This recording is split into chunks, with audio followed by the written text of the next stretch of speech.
पंडित जी पढ़ रहे थे मंत्र, 2 फेरे हो चुके थे, तभी लड़की ने कहा नहीं करूंगी शादी। वजह सुन सब हुए हैरान।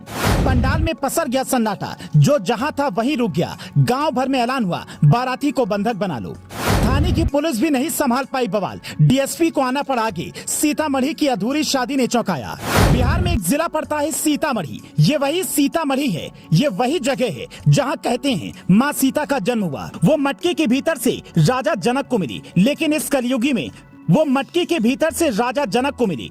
इस कलयुग में सीतामढ़ी में क्या हुआ वो सुनकर कई लोग हैरान हैं। ये तस्वीर उसी शादी की है जहां पंडित जी मंत्र पढ़ रहे थे। लड़का लड़की दोनों एक दूसरे के गले में वरमाला डाल चुके थे, 2 फेरे भी हो गए थे, बस आखिरी के 5 फेरे बाकी थे। तभी लड़की ने पंडित जी से कहा फेरे रोकिए। किसी को कुछ समझ नहीं आया। लड़की चिल्लाकर बोली मुझे शादी नहीं करनी। पंडित जी समझाते रहे बिटिया फेरे बीच में नहीं रुक सकते। लड़की ने कुछ नहीं सुना, मंडप से उठी और अंदर कमरे में चली गई। लड़की और बारातियों का मुंह छोटा सा हो गया, कोई समझ ही नहीं पा रहा था कि हुआ क्या है। लड़की की माँ उसे समझाने गई, पिता ने समझाया कि मेरी इज्जत मत बर्बाद करो, पर लड़की जिद्दी थी। उसने कहा मैं ये शादी नहीं करूंगी। जब सबने पूछा कि तुम्हारा कहीं कोई चक्कर है तो बता दो, किसी से अफेयर है तो पहले बताती, वहीं शादी करवाते। तो लड़की ने जो जवाब दिया उसे सुनकर लोग और हैरान रह गए। मेरा कहीं कोई अफेयर नहीं है, लेकिन ये लड़का जो मेरी शादी के लिए आया है ये बहुत काला है। मैं इतनी गोरी हूँ, इससे तो शादी नहीं करूंगी।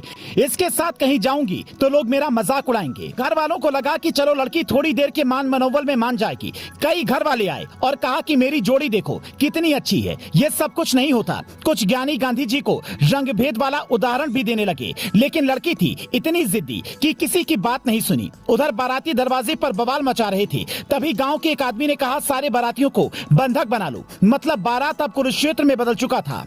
इधर लड़की थी कि मान नहीं रही थी, उधर बाराती बंधक बन चुके थे।